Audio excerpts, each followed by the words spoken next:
नमस्कार, मैं योगेश सानी, बिग ब्रेकिंग लाइव में आपका स्वागत है। आइए मिलते हैं एक ऐसे शख्स से, इनके बारे में जानते हैं। सर, क्या नाम पड़ेगा आपका? मेरा नाम कृष्णेश साई है। जी सर, आप कहाँ से हैं?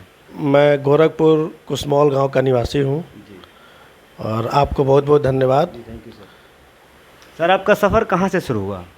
मेरा सफ़र गांव से शुरू हुआ जी और गांव से मैं स्टेडियम आता था खेलने। जी सर। बहुत ही कठिन परिस्थितियों में जी जब मैं खेलने आता था तो कभी मैं घर 9 बजे पहुंचता था, कभी घर 10 बजे पहुंचता था।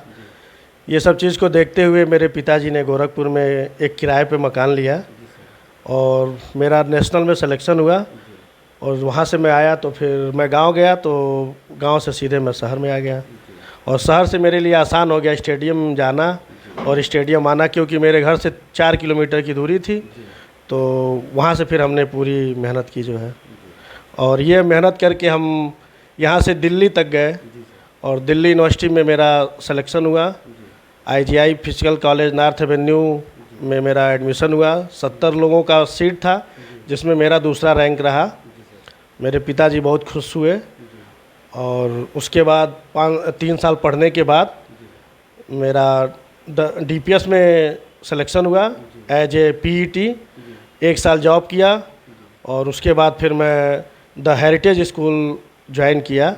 और 2007 से लेके 2018 तक मैं हेरिटेज स्कूल में, द हेरिटेज स्कूल रोहिणी में मैं जॉब किया। और 2018 में मैंने वहाँ से रिज़ाइन किया। रिज़ाइन करके मैं गोरखपुर आ गया और यहाँ पे फिर अपना कंस्ट्रक्शन का काम शुरू किया। अच्छे लेवल पे शुरू किया, क्योंकि मुझे बहुत सारे चीज़, चूँकि पढ़ने में मैं थोड़ा ठीक था और खेलने में भी ठीक था, तो मैंने मेहनत किया। अच्छा हमने शुरू किया, लेकिन आप लोग सबको पता है कोरोना आया और कोरोना में दुर्भाग्यपूर्ण काफ़ी मुझे, बिजनेस उसमें चौपट हुए। हाँ, उसमें मेरा लॉस हो गया। और फिर तभी से मैं फिर प्रयासरत हूँ। छोटा मोटा काम चल रहा है, लेकिन जो मैं साइकिल से स्कॉर्पियो तक गया और फिर मैं बैक वहीं आ गया हूँ मोटरसाइकिल पे। तो फिर मेरा प्रयास है और ईश्वर चाहा तो फिर मैं हवाई जहाज़ तक मैं जाऊँगा। किन किन लोगों ने आपको सपोर्ट किया इस सफ़र में आपको? इस सफ़र में सपोर्ट तो मेरे पिताजी ने पूरा किया। जी और उसके साथ साथ मैं दिल्ली गया, तो दिल्ली में मेरे रिलेटिव जीजा जी, उन्होंने बहुत सपोर्ट किया। वहाँ पे चूँकि हॉस्टल मुझे नहीं मिला, तो उन्होंने अपने घर पे मुझे रखा और उनके घर पे रह कर मैंने 3 साल पढ़ा। और पढ़ के वहाँ से मैंने ये सारी चीज़ें हासिल किया। अभी आपका समाज के लिए क्या कदम चल रहा है? अभी हम लोग समाज के लिए एक ग्रुप बनाए हैं, एक संगठन बनाए हैं, श्री छत्री कल्याण समिति के नाम से। और अभी साल भर हुआ इसका, हम लोगों ने रजिस्ट्रेशन करा दिया है, बाकायदा अकाउंट खुल गया है और इसमें सभी लोग जो है मदद कर रहे हैं। और इसी के माध्यम से हम लोगों ने 1 साल में गोरखपुर बांसगांव लोकसभा क्षेत्र के हर गांव में हम लोग पहुँचे हैं। वहाँ के लोगों की समस्याओं को जाने हैं, छत्री समाज के लोगों के साथ क्या दुर्व्यवहार हो रहा है, SC ST का मुकदमा उनके ऊपर लगाया जा रहा है, कुछ सही है तो कुछ फर्जी है। और उसमें 90% हम लोगों ने फर्जी पाया, जो ये बहुत ही दुर्भाग्यपूर्ण रहा। और इसमें हमारे अध्यक्ष श्री मानवेंद्र सिंह हैं और संरक्षक इसमें हैं हमारे हर्षवर्धन सिंह जी और पूरी टीम है। और ये लोग निरंतर जो है सब लोग लगे हुए हैं। अभी हम लोगों ने DM जिलाधिकारी महोदय को ज्ञापन दिया है कि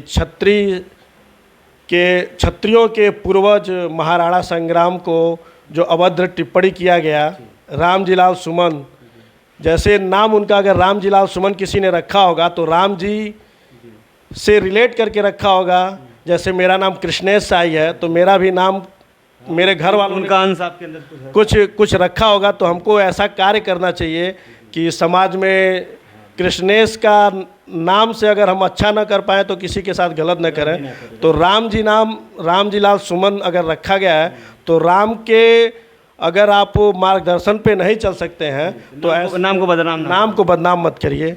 और ये बहुत ही दुर्भाग्यपूर्ण है और ये छत्री समाज पूरा बौखलाया हुआ है और इनको माफ़ी इनसे नहीं चाहिए। या तो ये देश छोड़कर चले जाएं, या तो फिर ये मिट्टी में इनको भी मिला दिया जाएगा। अब वो शासन मिलाएगा, प्रशासन मिलाएगा कि क्षत्रिय समाज मिलाएगा। 12 तारीख को पुनः हम लोग जो है आगरा पहुंच रहे हैं और पूरी टीम पहुंचेगी और वहां पहुंच के राणा संग्राम जी का जन्म जयंती हम लोग मनाएंगे। उसके बाद राज शेखावत जी और संगीता दीदी, करडी सेना के वीरू भैया, ये सारे लोग वहाँ पे रहेंगे और उन्हीं के मार्गदर्शन में जो निर्णय लिया जाएगा वो निर्णय सबका मान्य रहेगा। और अगर वहाँ पे जान गंवानी पड़ी तो भी मैं जान गंवाने के लिए तैयार हूँ अपने पूर्वजों के लिए। अभी युवाएं जो जुड़ रहे हैं आप लोगों से, उनको, हर युवा को क्या कहेंगे आप? युवाओं को, जो युवा आपसे जुड़ना चाह रहे हैं, हाँ, उनका जुनून है, काफ़ी दिशा में भटक पड़े हैं, उनको दिशा पे लाने के लिए क्या कहेंगे? युवाओं को तो सबसे पहले अपने रोज़गार पे ध्यान देना है और रोज़गार के बाद अगर समय मिल रहा है तो वो हम लोगों के साथ अगर समय देंगे। हमको एक दिन चाहिए, रविवार को समय चाहिए युवाओं का। बाकी क्योंकि परिवार को चलाना, माता पिता की सेवा करना सबसे पहला युवाओं का ये धर्म और कर्तव्य है। और उसके बाद अगर ये समय मिलता है तो अपने समाज के लिए एक दिन समय दीजिए रविवार को। और रविवार को आप समय देंगे तो ये संगठन, जितने भी संगठन आए हुए हैं, सारे राजस्थान से क्षत्रियों के संगठन यहाँ पे आए हुए हैं। हम लोगों ने हर्षवर्धन भैया के मार्गदर्शन में, मानवेंद्र भैया के मार्गदर्शन में हम लोगों ने ये निर्णय किया कि एक संगठन यहाँ पे बनाया जाए और इस संगठन को यहाँ से राजस्थान तक पूरे भारत में फैलाया जाए। और यही हम लोगों की सोच है। अपने समाज में जो भी पढ़ने में असमर्थ बच्चे हैं, स्वास्थ्य से किसी को दिक्कत है, उनकी सारी सुविधा की व्यवस्था हम लोगों ने किया है और ये निरंतर हम लोग करते रहेंगे। जो हम लोगों के संगठन से जुड़ के रहेगा उसके मदद के लिए हम लोग हर स्तर पे जा सकते हैं। जी सर, और आपकी फैमिली सपोर्ट करती है जो सराहनीय कार्य आप करते हैं? हमारी फैमिली पूरी सपोर्ट करती है और चूँकि हम 3 भाई हैं तो 2 लोग जॉब में हैं, मेरी वाइफ भी जॉब करती हैं, तो हमें पूरा सपोर्ट मिलता है। मेरे पिताजी का पूरा सपोर्ट है। अच्छा कार्य करने के लिए काफ़ी दिक्कतें बढ़ जाती हैं। समाज के लोग भी इसमें खींचतान करते हैं और साथ में आपको पता ही है परिवार के साथ ये सब करने में समस्या आती है, तो इसमें हमारे पूरा परिवार हमारा सपोर्ट कर रहा है और मेरे पिताजी स्वयं सपोर्ट कर रहे हैं। उन्होंने बोला कि यहाँ से आगरा तक जाने का जितने लोग भी जाएंगे, जो भी सुविधाएं चाहिए मैं यहाँ से खुद वहन करूँगा।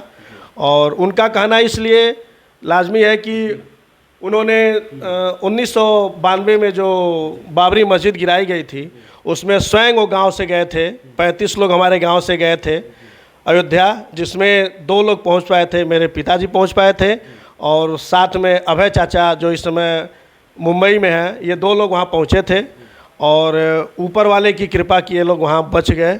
तो हम लोग धन्य हैं और ऐसे कार्यों में हमारे पिताजी हमारा पूरा सहयोग करते रहते हैं। इसका फ्यूचर का क्या प्लान है आपका? फ्यूचर का प्लान हमारा है कि ये हमारा संगठन इतने ऊपर जाए कि जहाँ से जो है क्षत्रिय समाज नहीं, क्षत्रिय के साथ साथ और भी वर्ग के जो लोग हैं उनकी शिक्षा, स्वास्थ्य और खेल, ये हम मदद कर पाएँ। अपने समाज के साथ साथ अन्य समाज के लोगों का भी जो खेल में अच्छे हैं, शिक्षा में अच्छे हैं और स्वास्थ्य की कोई समस्या है, इसका हम लोग पूरा मदद करेंगे। पहले हम अपने समाज को, अपने घर को हम पहले ठीक कर लेंगे, समाज को ठीक कर लेंगे, तो हमारे साथ जितने हमारे भाई बंधु हैं सबका हम लोग मदद करेंगे।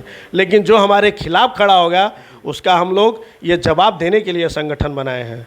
क्योंकि हमारी संख्या लोग बता रहे हैं कम, हमारी संख्या कम नहीं है, लेकिन हमारे संख्या को लोग बांट दे रहे हैं और बांटने के नाते अब हम लोग को एकजुट होने का समय आ गया है। अगर अभी भी नहीं जगे तो फिर हम लोग का बहुत भी वही समय हो जाएगा जैसे भगत सिंह, राजदेव और सुखदेव को फांसी चढ़ना पड़ा, उसी तरह जैसे महाराणा सांगा के अभद्र टिप्पणी हो रही है, उसी तरह हम लोगों के ऊपर ऐसे डेली रोज का रोज होने लगेगा। कुछ भी बोल के कोई कुछ भी, तो यहाँ पे हम अगर नहीं रोक पाएंगे तो आगे बहुत ही मतलब दयनीय स्थिति होने वाली है। इसलिए यहाँ पे इनको हम जैसे भी हो इनके औकात में हम ला के दिखाएंगे। बहुत अच्छा लगा सर से बात करके। सभी युवाओं को ये संदेश है, इनके शब्दों को पालन करें और ज़्यादा से ज़्यादा लोग जुड़ें। मैं Yogesh Sahni, big breaking live में स्वागत है। Thank you.